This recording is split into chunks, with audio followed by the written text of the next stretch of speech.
I'm Ed Rabyd, otherwise known as the Rabyd Atheist, a former pastor turned atheist, now a compassionate anti-theist. Welcome to my channel. Feel free to like or dislike the video as you see fit, so feel free to hit those buttons. Feel free to comment below, and I would appreciate it if you would subscribe to the channel and hit your notification bell for more content as it is released. You're free to share my videos as much as you like. The purpose of this channel is educational in regards to atheist and deconversion issues, as well as discussion of the Bible and theology in relationship to those issues. I'm going to continue here in this issue of Rabyd Ramblings discussing the issue of the goodness of religion. There's been a lot of thought. I think 2 out of the last 3 weeks we've kind of gone down this rabbit hole of whether religion's worth anything. There are some arguments, of course, against me saying that, religion has some positive benefits. I would argue that if religion fell off the earth, we wouldn't notice. Would we still kill each other? Probably, but we'd have a lot less imaginary reasons to do so. And that's the real problem with the religion, is it creates rationales, intuitive rationales, to do evil things. The full quote from Hitchens that I've used before, when you really look at it, goes more something like this. Name me something good that a religious person does that couldn't also be done by a secular person. And then he follows up with that, name me some evil, heinous, wicked thing that's done that has had a religious motivation. And nearly every evil thing that you can think of has at some time had some perpetrator of it that had religious motivation. I think one of the great mythologies to kind of illustrate this point, because a lot of people like to sling certain people as this is what an atheist society looks like. They'll use like Nazi Germany with Hitler. Well, I hate to break the news to you, Hitler was actually quite religious. He actually writes in Mein Kampf that one of his main motivations for destroying the Jews is that he believed God had ordained this. Okay. The SS, had God on our side written on their belt buckles. Catholicism and Lutheranism were both allowed to thrive inside Nazi Germany. So this idea that they closed down the churches or got rid of God, that's not true. What Hitler wanted to do was add a lot of pagan elements into things. He was very religious in that respect. He was probably more of a pagan than anything else. He certainly wasn't an atheist. He believed, he had a very mystical, supernatural belief. So the idea that he was in any way leading a society that was godless, that's absolutely nonsense.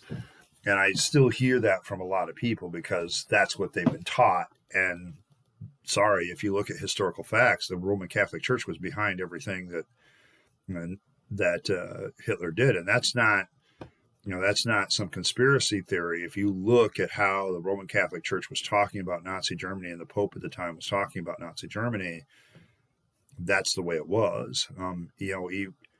It's inescapable. The Catholic Church took knocks, and the reason why it's funny because a lot of people would have said the greatest religious threat in the 50s and 60s, the 30s through the 60s was the Roman Catholic Church, but it was their support of Nazi Germany that kind of destroyed that. And now most people would say probably radical Islam is the most significant religious threat. As far as part of this discussion, I guess, comes from this idea, well, we got to be practical about this. Okay, I'm all for practicality. Okay, a good example is, as a libertarian, I often get anarchism thrown in my face. Now, the first thing that you need to understand that libertarian anarchism is a peaceful philosophy.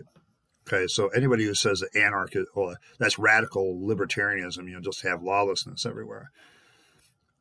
Anarchism implies at the very beginning what is called the non-aggression principle, which is the only proper use of violence is to defend oneself against threats to your life or against fraud, period.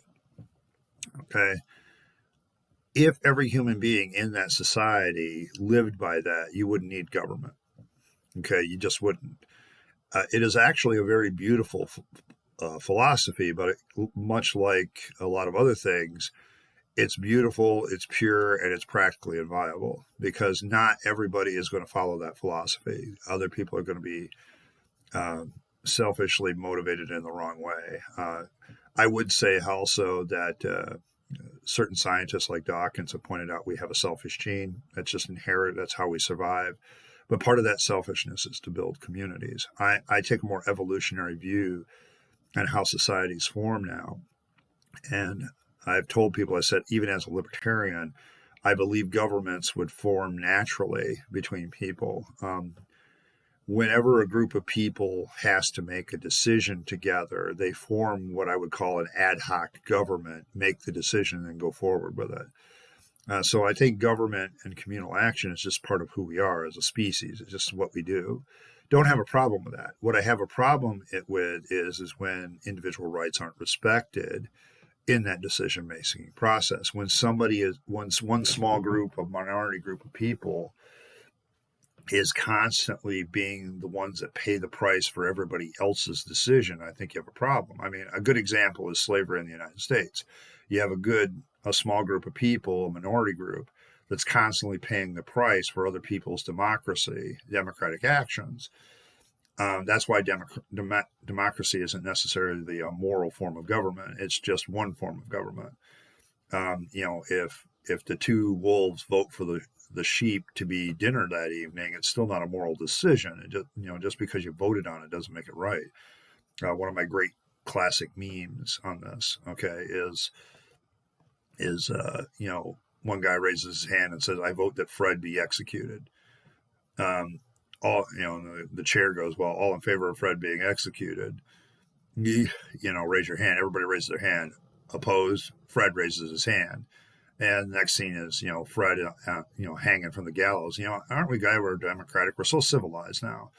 Yeah, it's not a guarantee. Government isn't a guarantor of civilization. It's not a guarantor of good ethics.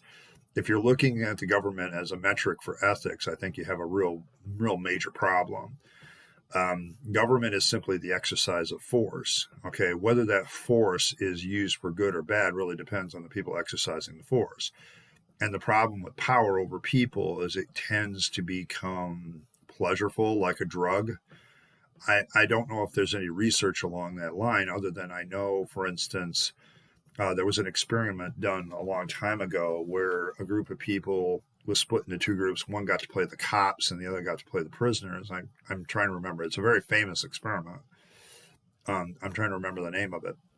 But they canceled it after a day because the cop side of things were so drunk and so euphoric on the power of it that the other people were actually suffering. There's actually, I think some of those people that were on both sides of it still do, PTSD counseling because of how badly that experiment went. But what it did demonstrate is that when people get in power over others, there's something that stimulates the pleasure center of the brain and can be just as much a drug. And so when people get in power and they start to think that way, like we're the ones doing this, and they get real high and moral, we're the only ones that know how to save society, and so on and so forth. Yeah, I'm sorry, I'm not seeing it. I think there's a lot of power there. Well, in religious terms, people give over power over their life to the religion. But if the religion doesn't have good intentions, that's just why cults get formed. I mean, my problem with religion and the notion that somehow it has some moral value is I can teach values and virtues without the religious aspects. I got them right over my shoulder. Okay. I can talk about the virtues of courage without invoking, stories from mythology about courage. Okay. I don't have to do that. I can talk about discipline and the value of discipline. These are universals regardless of religion or society. I don't know too many. When you go around the world, I think the most true way of looking at a society's ethics, maybe as humanity's ethics as a whole, is find out what virtues they have in common. And you will find that regardless of religion, there are certain virtues that pop to the top. Courage is one of them. Courage always pops to the top in virtuous things. Because cowardice leads for momentary survival. Courage is what leads to long-term survival. of the species as a whole. I've heard it said sometimes, well, we got to take all this stuff and, moderation is the key and all this other stuff. Let's talk about truth. Okay. Truth is what it is. Okay.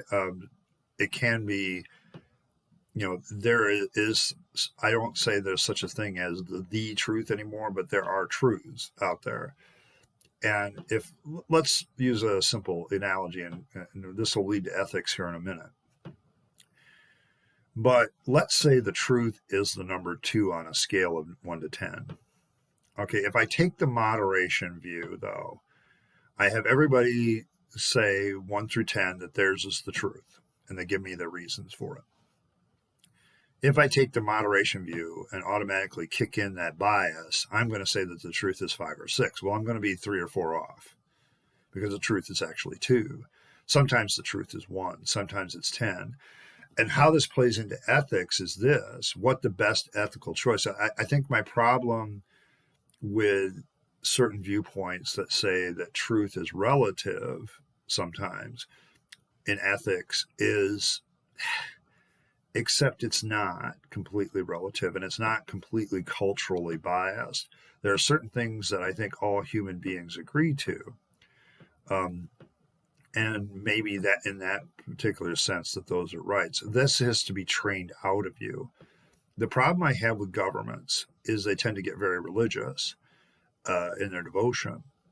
And when it comes to ethics, government is no better a metric for ethics than religion, because religion will teach a kid to put a firebomb to his chest, run into a building of evil capitalists, evil Christians, and pull the cord and blow himself up. And he will do that willingly, believing that he's doing the right thing. Okay, that's what religion teaches. Okay, now that's an extreme example, but I can go less extreme all along the line. Here in the United States, I think the big battle is creationism versus evolution.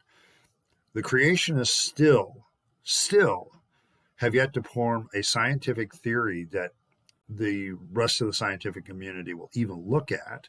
And that's not a grand, glorious conspiracy like a lot of creationists like to claim. It's just they try to get their viewpoint to line up with the facts, and it doesn't do that. Okay. Now, what effect does that have on ethics? Well, if you're a creationist trying to take over the educational system and teach creationism as a second equally viable alternative to evolution, then you're forcing something on people that can't be demonstrably proven to be true. Okay, we get past, I mean, the problem I have, I think, and I've read a lot of theories about how morality works, and one of the psychological moral theories is that morality is more intuitive than it is rational. I think is it Haidt writes about this. I've started to read Haidt, but and listen to him a little bit on Audible. But he makes the claim, that our intuition when it comes to our morality is like an elephant, and our reason is like the rider. My problem with that analogy is I think it's a little bit extreme. I'm going to cut it. It's a nice and emotional appeal analogy. I would be the first one to tell you that passion rules reason. And that's a statement that's been around long before psychologists got a hold of things. And I think he even points this out that, I think our rationality has certain spheres, and I think our intuition has certain spheres. The question is, which one is more right most of the time when you really look at it from a truth standpoint? Yeah, rationality is, I think what I'm waiting for in that book, The Righteous Mind, is this. What happens with our intuition over time? The other question that I have is intuition always right morally? Because that's a different question. Because if what he's going to say is our intuition is what it is, so therefore it is, and that's what, if you're going to say that morals and ethics are just basically the same, then you've lost me, because they're two very different things. Morals describes what is. It's simply descriptive. Okay. Ethics describes proscriptive. What ought we to do? Okay. And that's a constant question. I'll be the first one to agree it's a constant question. The problem I have with it is when societies decide that the individual is expendable or the minority group is expendable in order to achieve its objectives, that I have a problem with.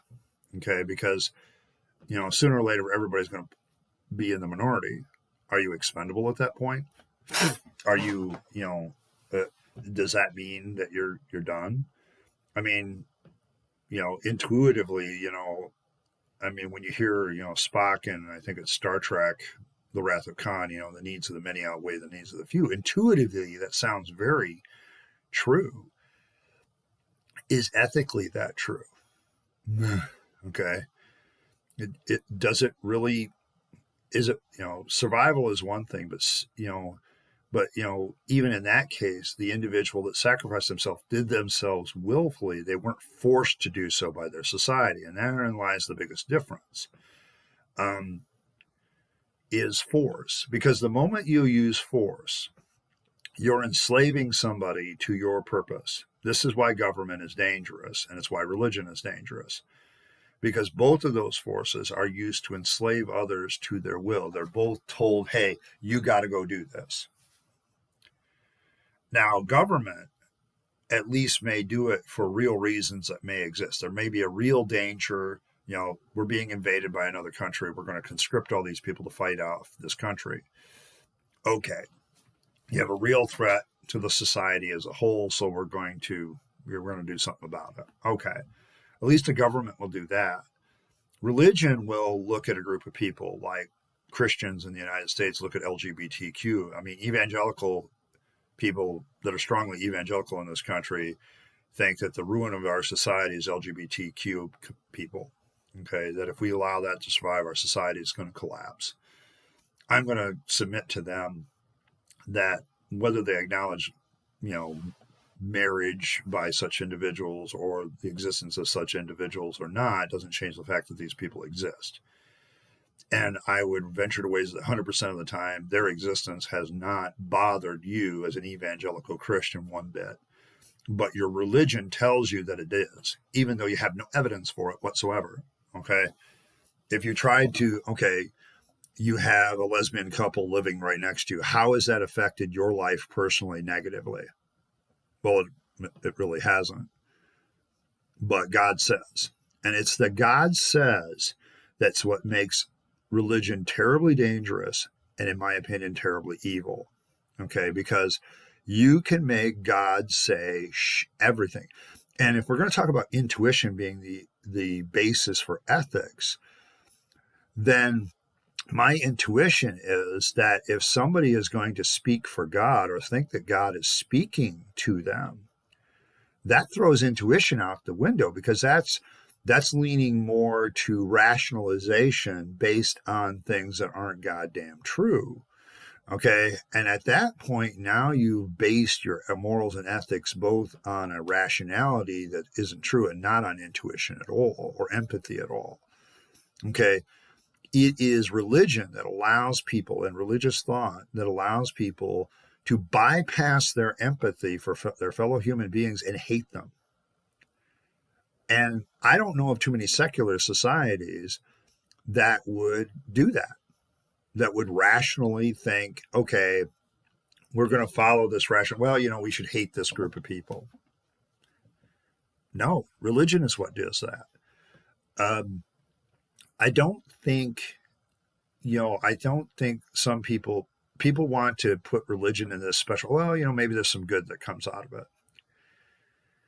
How is the rational belief in imaginary characters as being true going to lead to anything good? Because that's what we're talking about here. Because when we talk morals and ethics, I can pull the discussion of morals and ethics right out of the religious context. I can do that easily. I can't get rid of the religious belief that those morals and ethics are based on things that aren't true. And when you base something on something that isn't true, it's going to lead to bad consequences. Okay, it just is. There's just this, when you lie and you have this deceptive mindset that says, okay, a certain group of people are evil because they defy my God. that justifies a whole shitload of things. Okay, I mean, how many genocides are done in the name of secularism? And I think Hitchens rightly points out in some of his talks, you would have to have a society based on the ideas of, say, Thomas Jefferson or all the great secular humanists that have existed and written. If their ideas were completely the guide of a society, then you would have this motivation. But the fact of the matter is that the vast majority of societies still have religious people in them, and that's why they do evil shit. Well, then, I'm sorry, at that point, you don't really have an argument against a fully secular society doing good because, whatever. Like it or not, those secular societies aren't, except that's the difference, isn't it?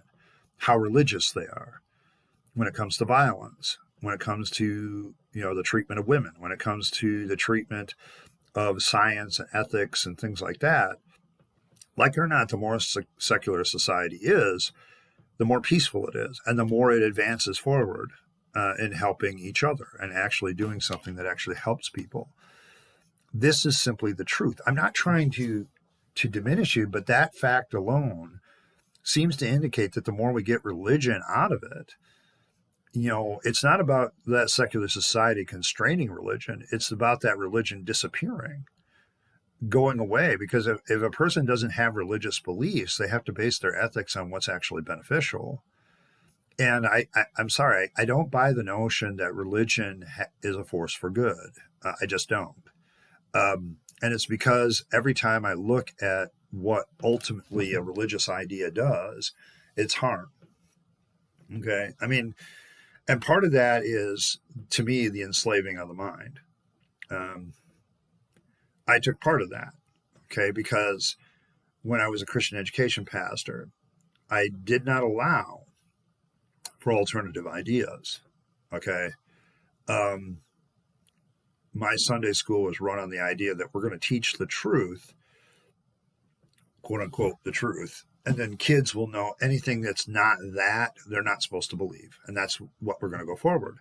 Well, that's enslaving of the mind, saying that the only possibility that you're allowed is this possibility. So you have to understand that, okay, that's what that's doing. When you indoctrinate, you're enslaving a person's mental capacity. Well, religion does that. Political ideologies that are extreme do that. It's very rare to just sit there and say, okay, everybody, here's all the different systems, evaluate them for yourself and go on and go forward. That doesn't happen in religion. If you walk into a Seventh-day Adventist, they're going to teach you Seventh-day Adventist stuff, and they're going to tell you that's the truth and everything else is a lie. That's enslaving of the mind. Okay, I'm sorry, it just is. I have the same feeling, like it or not. I know my liberal atheist friends aren't going to like this, but I have the same kind of religious feelings when I walk into, say, a Democrat or even a Republican convention. I mean, Republicans are more obvious because they have religion as a basis a lot of times for what they do. But the Democrats do things in a very religious manner. I mean, if I try to have a discussion, for instance, on how much global warming is affecting the planet and what part of it is man, what part of it is the sun, what part of it is the Earth's own natural processes, what part of it is the warming up from the ice age that we're still getting over, by the way.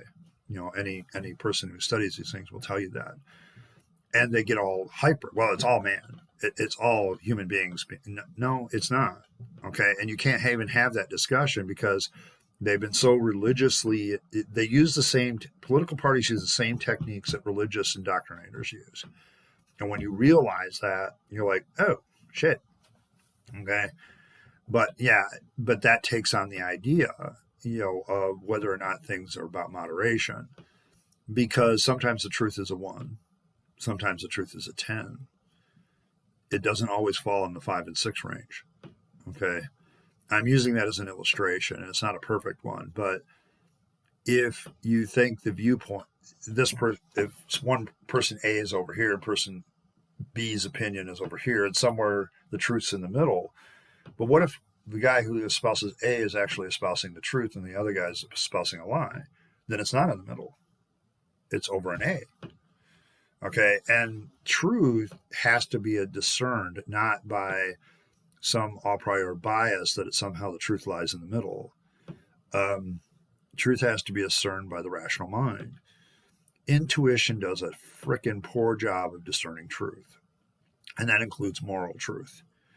That's why I think, we have our initial moral reaction, our revulsion, or whatever, to a certain event. And some of that is probably hardwired into us. I don't deny that a bit.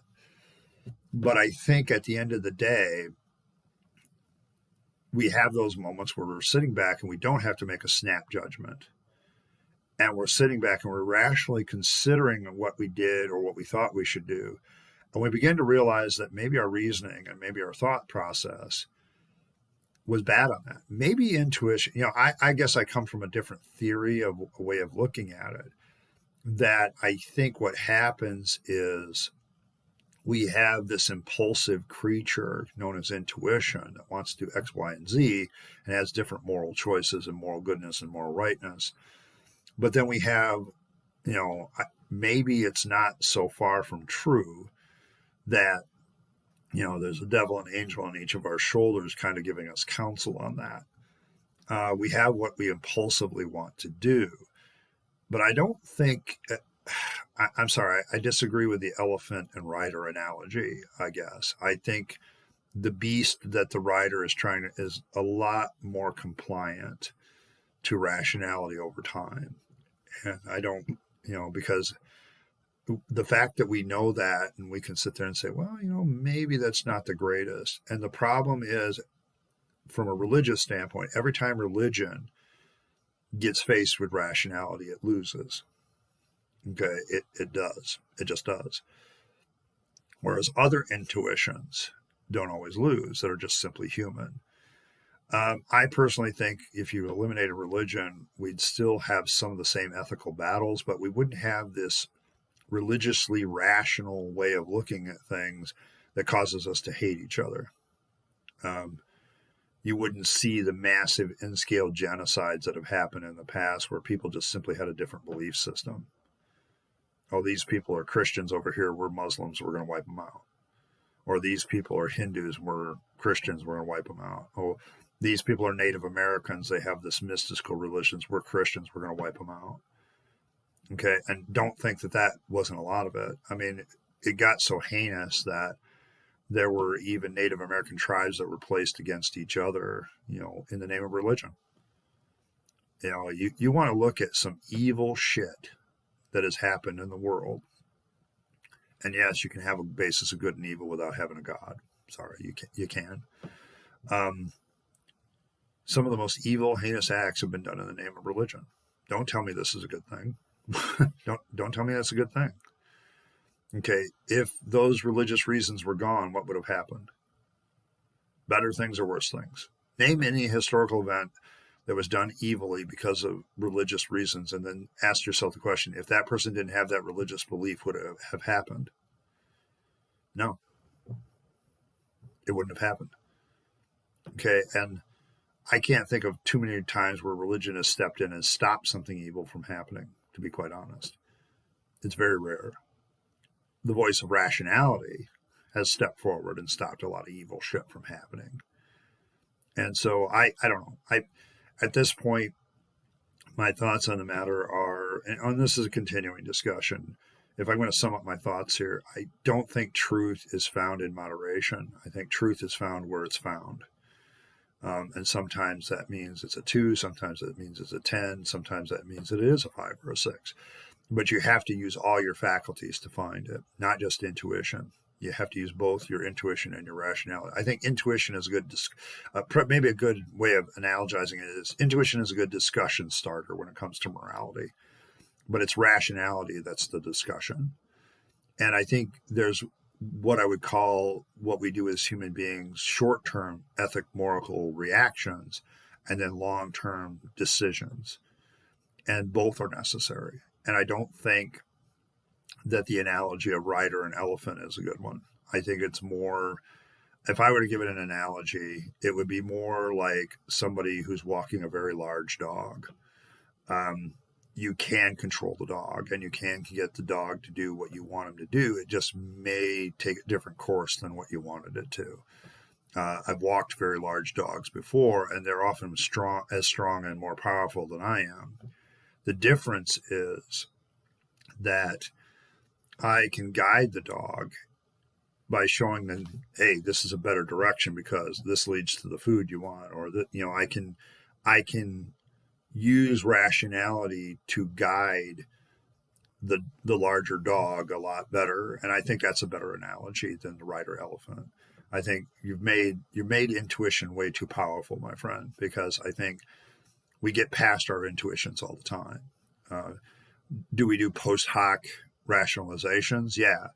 But also sometimes in that process of doing post hoc rationalization, we realize it's post hoc rationalizations and we were just plain straight up wrong. I agree that ethical decisions are often made better after the fact, where we actually get to sit and think about it. That kind of is its own point, isn't it? Okay. I just don't see it that way. People ask me, about ethics without religion all the time. And I said, well, we'd have good discussions like this, but look at what they are. They're rational discussions. They're not intuitive discussions. They're rational discussions. And then that reshapes our intuition. Okay. And then our intuition, the next time we're faced with something similar, we eventually begin to change it. Well, this has become a very long video of me rambling on. So I'm going to cut this off at this point, and I want to thank everybody for sticking around to the end here, and hopefully someday I can convince you to be a rabid atheist like myself. In the meantime, this is Ed Rabyd, also known as the Rabid Atheist, signing off and wishing you a good day.